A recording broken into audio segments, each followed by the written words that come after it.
Hello everyone, आरंभ पाठशाला YouTube channel में आप सभी का स्वागत है।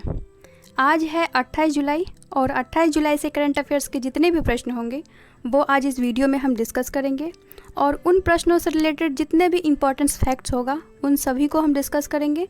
तो वीडियो को लास्ट तक देखें और अगर आप हमारे इस चैनल पे नए हैं तो इस चैनल को सब्सक्राइब करें, साथ में बेल आइकन को भी प्रेस करें। और अगर आपको मेरा ये वीडियो अच्छा लगता है और महत्वपूर्ण लगता है तो इस वीडियो को शेयर करें और लाइक करें। और वीडियो के लास्ट में आपसे एक रिवीजन का प्रश्न पूछा जाएगा, उन प्रश्नों का आंसर आपको कमेंट बॉक्स में देना है। तो चलिए शुरू करते हैं आज का पहला प्रश्न से। आज का पहला प्रश्न है, हाल ही में कारगिल विजय दिवस कब मनाया गया है? तो इसका आंसर है ऑप्शन नंबर ए 26 जुलाई। 26 जुलाई को प्रत्येक वर्ष कारगिल विजय दिवस के रूप में मनाया जाता है। तो चलिए थोड़ा हम इसके विषय में भी जानते हैं कि आखिर यह दिवस 26 जुलाई को ही क्यों मनाया जाता है। तो वर्ष 1999 में जो भारत और पाकिस्तान के बीच में जो युद्ध हुआ था, जो कि लगातार 60 दिनों तक चलता रहा, और 60 दिनों तक लगातार युद्ध चलने के बाद 26 जुलाई को पूर्णतः भारतीय सशस्त्र बलों की इस युद्ध में जीत हुई। और इस ऑपरेशन का जो नाम रखा गया था वो था ऑपरेशन विजय। तो ऑपरेशन विजय में भाग लेने वाले जितने भी सैनिक शहीद हुए थे, तो उन सैनिकों के गौरव और वीरता को फिर से जगाने के उद्देश्य से प्रत्येक वर्ष कारगिल विजय दिवस के रूप में मनाया जाता है। तो चलिए नेक्स्ट प्रश्न की ओर चलते हैं। हाल ही में किस राज्य सरकार के द्वारा डिजिटल अर्थव्यवस्था मिशन के गठन की मंजूरी प्रदान की गई है? तो इसका आंसर है option number D, Karnataka. Karnataka सरकार के द्वारा एक डिजिटल अर्थव्यवस्था मिशन की गठन की गई है। तो चलिए हम थोड़ा यह जानते हैं कि आखिर इस मिशन का उद्देश्य क्या है। तो डिजिटल अर्थव्यवस्था मिशन के तहत कर्नाटक में जितनी भी आईटीज़ कंपनी है उन सभी कंपनी को मिलाकर एक डिजिटल अर्थव्यवस्था मिशन बनाया जाएगा। और इस मिशन में जो कर्नाटक गवर्नमेंट की हिस्सेदारी होगी वो 49% होगी और जो कंपनीज़ की जो हिस्सेदारी है वो 51% होगी। अब बात आई है कर्नाटक की, तो चलिए इसके बारे में हम कुछ जानते हैं। कर्नाटक कैपिटल है बेंगलुरु और प्रेजेंट टाइम में यहाँ के चीफ मिनिस्टर है वीएस येदुरप्पा और प्रेजेंट टाइम में यहाँ के गवर्नर है वजुभाई वाला। तो चलिए नेक्स्ट प्रश्न की ओर चलते हैं। हाल ही में डीआरडीओ ने किस राज्य में 2 अस्थायी अस्पताल स्थापित करने की घोषणा की है? तो इसका आंसर है option number B, Bihar. DRDO ने कोरोना वायरस के रोगियों के इलाज के लिए 500 बेड वाली 2 अस्थायी हॉस्पिटल की स्थापना करने का निर्णय लिया है और प्रत्येक हॉस्पिटल में 150 वेंटिलेटर उपलब्ध होंगे। और इन दोनों हॉस्पिटल की जो स्थापना की जाएगी बिहार में, एक का तो पटना में स्थापित किया जाएगा और दूसरे को जो है मुजफ्फरपुर में स्थापित किया जाएगा। और यह निर्णय डीआरडीओ ने राज्य में बढ़ते हुए कोविड-19 के पॉजिटिव केस को देखते हुए लिया। और अब बात आई है डीआरडीओ की, तो चलिए इसके बारे में भी हम कुछ जानते हैं। डीआरडीओ का फुल फॉर्म है defence research and development organisation और इसकी स्थापना 1958 में की गई थी और इसका हेड क्वार्टर जो है वो है न्यू दिल्ली में। और वर्तमान में जो इसके चेयरमैन है वो है जी सतीश रेड्डी। तो चलिए नेक्स्ट प्रश्न की ओर चलते हैं। हाल ही में रेलवे ने किस राज्य में दुनिया का पहला विद्युतीकरण डबल स्ट्रैक कंटेनर सुरंग का निर्माण किया है? तो इसका आंसर है ऑप्शन नंबर बी, हरियाणा। भारतीय रेलवे बोर्ड के द्वारा हरियाणा के सोहन नामक स्थान पर दुनिया की पहली विद्युतीकृत डबल स्ट्रैक कंटेनर सुरंग का निर्माण किया गया है। और अब बात आई है हरियाणा की, तो हरियाणा का कैपिटल है चंडीगढ़ और प्रेजेंट टाइम में यहाँ के चीफ मिनिस्टर है मनोहर लाल खट्टर और प्रेजेंट टाइम में यहाँ के गवर्नर है सत्यदेव नारायण आर्य। और थोड़ा चलिए जानते हैं हम रेलवे के बारे में। तो वर्तमान में जो हमारे रेल मिनिस्टर हैं वो है पीयूष गोयल और जो हमारे प्रेजेंट टाइम में रेलवे बोर्ड के अध्यक्ष हैं वो हैं वीके यादव। और एक प्रश्न आप लोग और याद रख सकते हैं कि स्वतंत्र भारत के जो पहले रेल मंत्री थे वो थे जॉन मथाई। तो चलिए नेक्स्ट प्रश्न की ओर चलते हैं।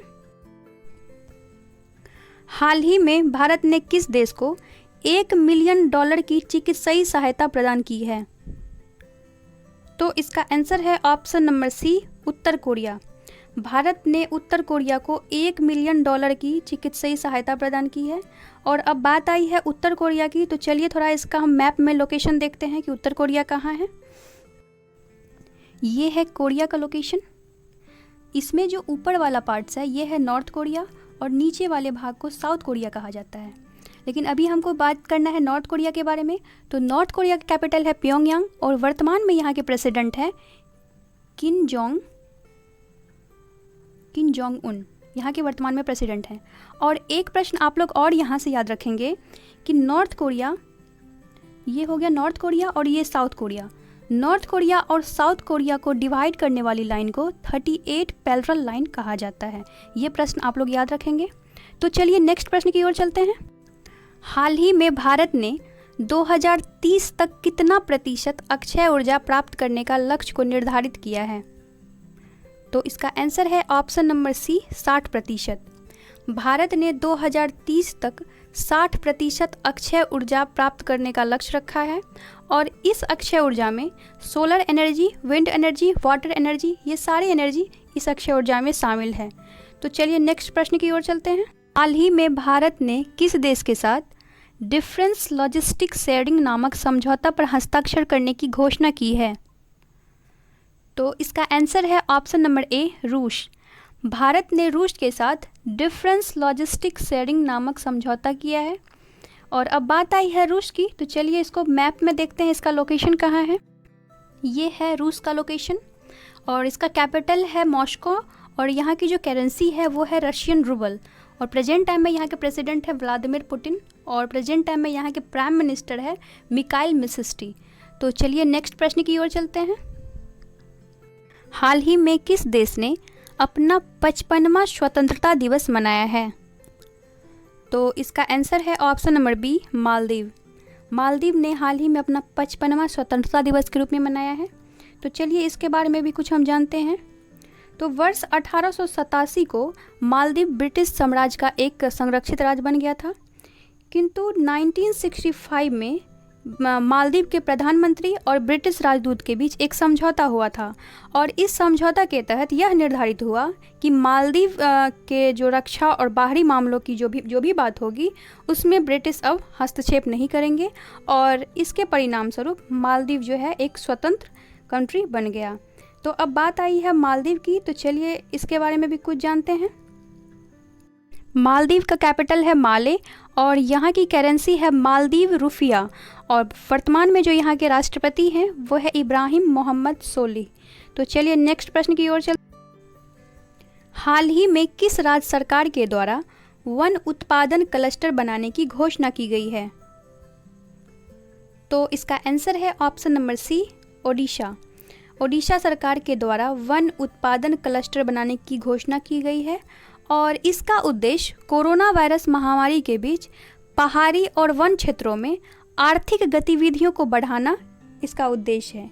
और अब बात आई है ओडिशा की, तो ओडिशा कैपिटल है भुवनेश्वर और वर्तमान में यहाँ के जो चीफ मिनिस्टर है वो है नवीन पटनायक और जो गवर्नर है वो है गणेशी लाल। तो चलिए नेक्स्ट प्रश्न की ओर चलते हैं। तो फ्रेंड्स ये है आज का अंतिम प्रश्न। हाल ही में भारत ने वैज्ञानिक और तकनीकी सहयोग का विस्तार करने के लिए किस संगठन के साथ समझौता किया है? तो इसका आंसर है ऑप्शन नंबर बी, यूरोपीय यूनियन। भारत ने वैज्ञानिक और तकनीकी सहयोग के बढ़ावा के लिए और विस्तार के लिए यूरोपीय यूनियन के साथ समझौता किया है। और अब बात आई है यूरोपीय यूनियन की, तो चलिए इसके विषय में भी हम कुछ जानते हैं। इसकी स्थापना 1 नवंबर 1993 को की गई थी और इसका हेडक्वार्टर जो है वो ब्रुसेल्स में है जो कि बेल्जियम में स्थित है। तो फ्रेंड्स चलिए कल के प्रश्न की ओर चलते हैं जो कि आप लोगों से पूछा गया था। कल का प्रश्न का आंसर होगा ऑप्शन नंबर बी और जिन लोगों का आंसर बी था उन सभी का आंसर सही है। और आज का प्रश्न है, हाल ही में किस अंतरिक्ष एजेंसी के द्वारा 2023 में अंटार्कटिका से एस्ट्रोज मिशन का शुभारंभ करने की घोषणा किया गया है? तो इस प्रश्न का आंसर आप लोग कमेंट बॉक्स में देंगे। तो फ्रेंड्स ये थे आज के 10 महत्वपूर्ण प्रश्न और आई होप आप लोगों को ये वीडियो अच्छा लगा होगा। और अगर ये वीडियो अच्छा लगा है तो इस वीडियो को लाइक करें और इस वीडियो को शेयर करें। एटलीस्ट 1 स्टडी ग्रुप में इस वीडियो को ज़रूर शेयर करें। और अभी तक आप हमारे इस चैनल को सब्सक्राइब नहीं किए हैं तो चैनल को सब्सक्राइब करें। तो चलिए मिलते हैं कल एक नए वीडियो के साथ। Thank you.